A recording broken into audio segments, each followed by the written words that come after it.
When we look at history, alam naman natin na sinakop tayo ng mga Kastila. They are the ones who brought Catholicism here in the Philippines. Nagdala sila ng religion at paniniwala. Hindi ba natin naisip na baka during those times, ginagamit nila yung mga pare at yung Biblia na maglagay ng paniniwala sa ating mga Pilipino na mahirap lang tayo? Hindi ba natin naisip na sila ang nagsimula ng poor mindset at ginamit pa nila yung Bible? Think about it. Hanggang ngayon, there are people who are using the Bible na masama daw ang pera, na masamang kumita ng pera, na masamang sobra-sobra yung pera, na parang ang samang magpayaman at ang samang mangarap. But right now in this video, babalik na rin natin yan. Because I'm gonna share with you my top 5 favorite Bible verse na magagamit natin para yumaman tayo. And yes, welcome to another podcast.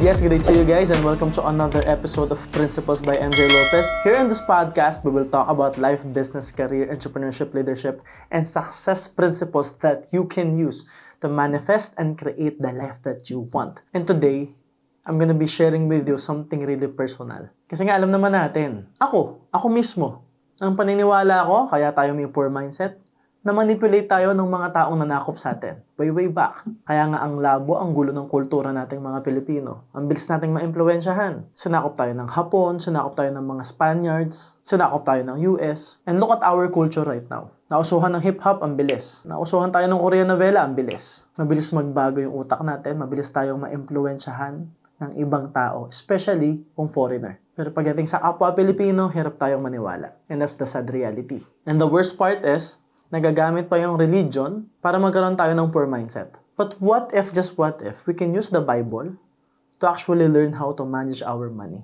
Because right now, in this podcast, I'm gonna share with you 5 rules of money that I've learned from the Bible. Ano yung top 5 rules na mababasa natin sa Bible mismo? Na instead na puro kahirapan tayo, na instead na masamang magkapera, ano yung mga bagay na nasa Bible na magagamit mo to actually become a millionaire? Ano yung mga Bible verse na pwede mong tandaan at magagamit mo to manage your money, to build more wealth, and most importantly, yumaman sa tamang paraan? Number 1, you reap what you sow.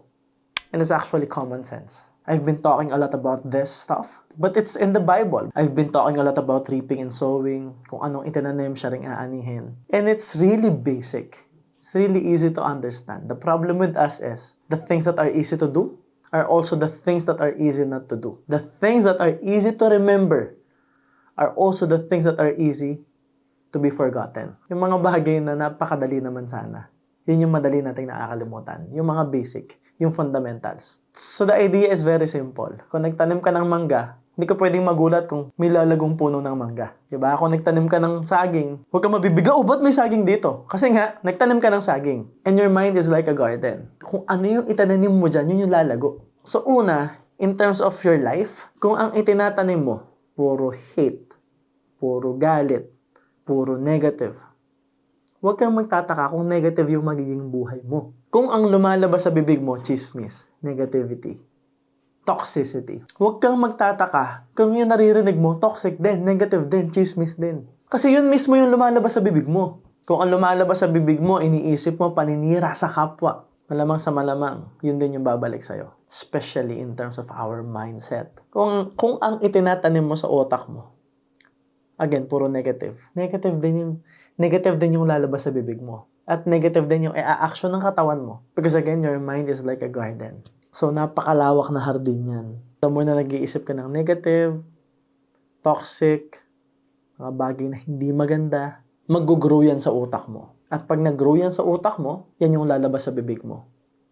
And the more na lumalabas yan sa bibig mo, maa-attract mo yung mga ganong tao. The more na na-attract mo yung mga negative na tao, yun din yung maririnig mo.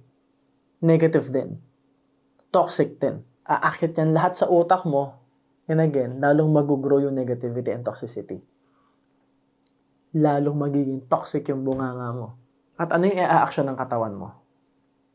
Hindi rin maganda. Yun yung magiging pattern of thoughts, emotions, and behaviors. And guess what? Yun din yung aanihin mong resulta.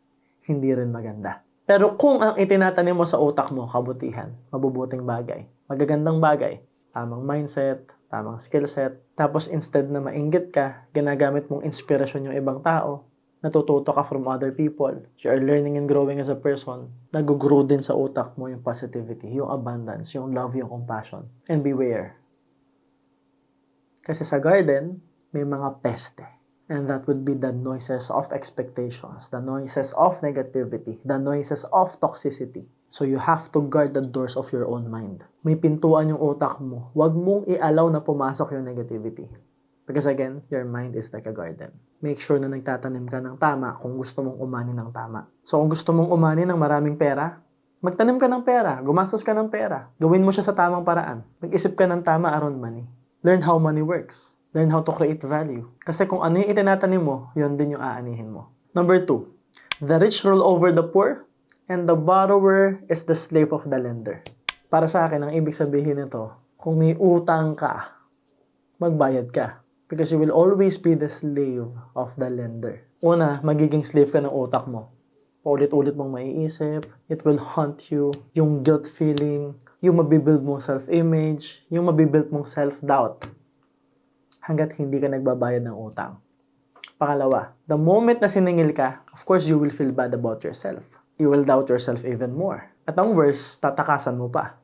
Magdadahilan ka pa. Magsisinungaling ka pa. That way, you are now doing something bad. Nagtatanim ka ng hindi okay. Babalik tayo sa rule number 1. Hindi rin okay yung aanihin mo. Kasi hindi ka marunong magbayad ng utang.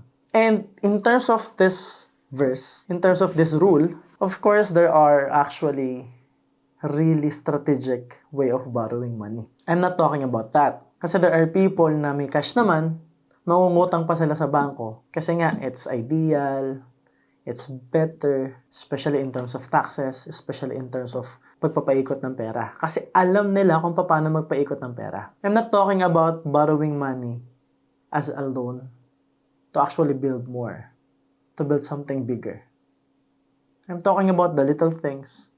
I'm talking about borrowing money from a person, from someone, kasi hindi ka marunong magbayad. Because there are people who are actually borrowing money to solve a particular problem.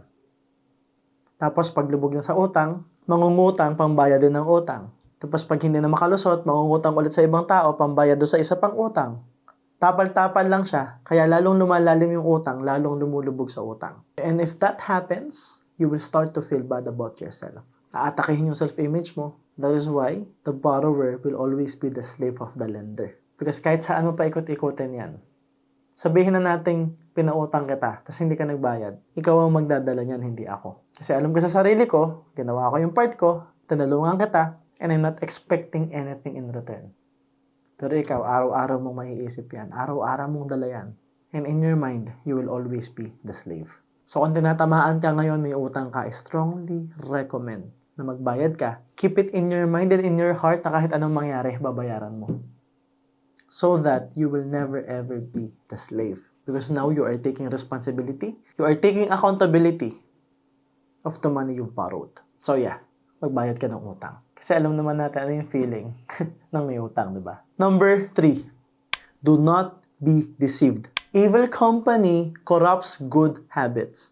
So para sa akin, ito yung law of association. Pag hindi okay yung mga taong kasama mo, masisira yung mga magagandang ginagawa mo. Lagi kong sinasabi, pag nagsasama ka sa 4 na chismosa, pang 5 ka. Pag nagsasama ka sa 4 na sugarol, pang 5 ka. Pag nagsasama ka sa 4 na insecure, pang 5 ka. Pero, pag nagsasama ka sa 4 na mayaman, pang 5 ka. Pero syempre, sa una, ikaw yung pinakamahirap dun. Magiging utusan ka. Pero, yayaman at yayaman ka. So, what's the science behind? So, from the Bible, science tayo. There's a research I heard from Tony Robbins. Ang ginawa nila sa social study, merong mga tao, syempre same number of people to, sa research, binigyan nila ng libreng kape.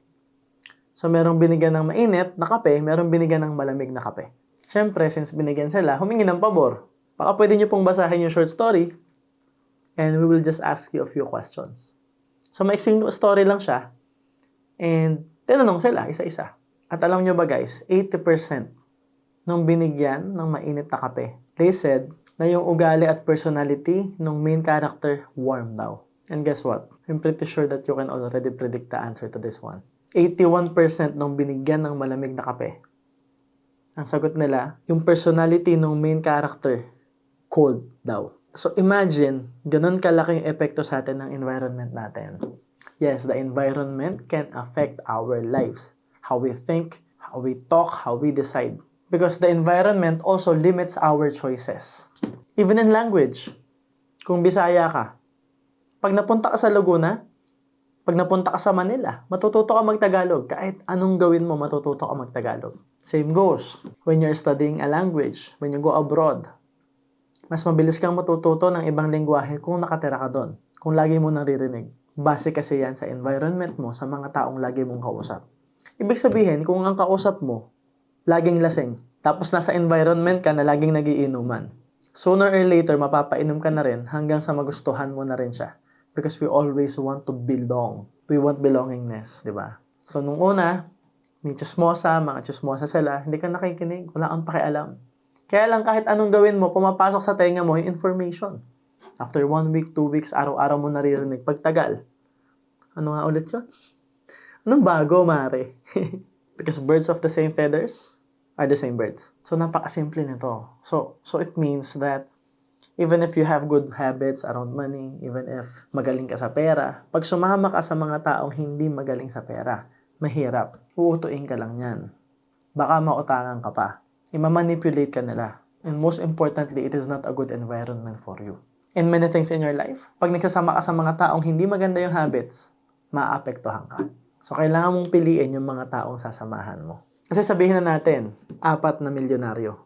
Of course, sa una, since wala ka pang mai-offer na value, wala ka pang pera, ano mai-offer mo sa kanila? Serbisyo mo.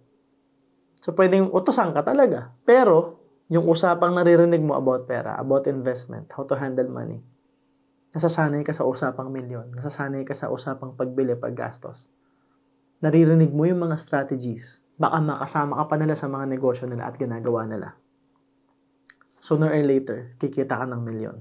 Kikita ka ng malaking pera. Kasi dun ka nagsasama. Number 4. Dishonest money dwindles away. But whoever gathers money little by little makes it grow. So para sa akin, what it means is, yung perang nakuha sa hindi maganda, hindi tumatagal. May kasabihan pa nga na pag mabilis mo nakuha, mabilis ding mawawala. But what's the science behind? Kasi pag mabilis mo nakuha, baka wala kang natutunan, baka hindi mo ma-appreciate, baka mag-over-celebrate ka, and when that happens, ubos din yung pera mo. O kaya naman, kaya mabilis mo nakuha kasi nakuha mo sa hindi magandang paraan. At pag hindi maganda yung paraan ng pagkuha mo ng pera, mawawala at mawawala yan sa'yo. Because there will always be a price for what you do. So if you're cheating, if you are scamming people, if you are doing something bad just to earn money, babalik at babalik yan. Because again, rule number 1, you reap what you sow. Lahat ng itinanim mo, babalik sa'yo. And sabi nga, di ba, dishonest money dwindles away. Wala tayong magagawa. Kaya nga huwag kayong mainggit doon sa mga taong biglang yaman tapos sama-samang paraan nila nakuha yon. Because again, sure ka ba na siya yung nag-bless sa kanila? Kung nakuha nila ang pera, ang yaman sa maling paraan, the question is, sinong nag-bless sa kanila? Tatagal kaya? Masaya kaya buhay nila? O baka hindi mo alam, sobrang miserable pala ng buhay nila. So wag kang mainggit sa maraming pera. Basta ikaw, little by little, kumikita ka. Tama yung ginagawa mo. Susundin mo yung mga prinsipyong tinuturo sa'yo. Little by little, yayaman ka. At kapag unti-unti yung pagyaman, you will make it grow. Mas madali mo siyang masusustain. Because again, it's not about earning it. It's all about sustaining it. Because earning millions is one thing, but sustaining the millions is another thing. Para masustain mo yung millions mo, yung pera mo, kailangan matuto ka. And the process of earning that money, kung unti-unti siya, mas mabilis kang matututo. Mas makukuha mo yung proseso. Number 5. Wisdom is a shelter as money is a shelter. So, base sa experience ko at pagkakaintindi ko, malaking tulong talaga yung may wisdom ka, may knowledge ka. Pero kung may knowledge ka, magkakapera ka.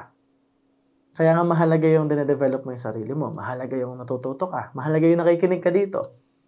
Mahalaga din na i-share mo to sa ibang tao para magkaroon sila ng knowledge and wisdom. And mas madali mong makikip yung pera if you know how. And knowing how to keep the money, knowing how to earn the money is actually wisdom. Yun yung mahirap na parte. Diba? Actually, ang dali pang mangutang eh. Ang daling manghingi eh. Pero mas mahirap mag-build. Yun yung challenge. Pero pag natutunan mo siya, panalo ka. At may isa pang verse na makakatulong dito. Ang sabi, why should fools have money in hand to buy wisdom when they are not able to understand it? Diba? Bakit nga naman kailangan nila ng pera para bumili ng libro, para umattend ng seminar, kung hindi naman nila maiintindihan? O baka naman hindi sila willing intindihin? O baka naman kasi hindi okay yung attitude nila, hindi sila ready mag-receive ng knowledge around money. Diba? Kung hindi ka ready mag-receive ng knowledge, kung hindi ka ready matuto, bakit mo kailangan ng pera? Kung hindi ka ready na i-accept yung mali sa'yo, bakit kailangan mo ng pera? Kung hindi ka ready i-discover ano yung gusto mo, ano yung magpapasaya sa pamilya mo, bakit kailangan mo ng pera? Hindi ka naman willing intindihin, hindi mo rin naman maiintindihan. Meron pa ang parable of talents, di ba?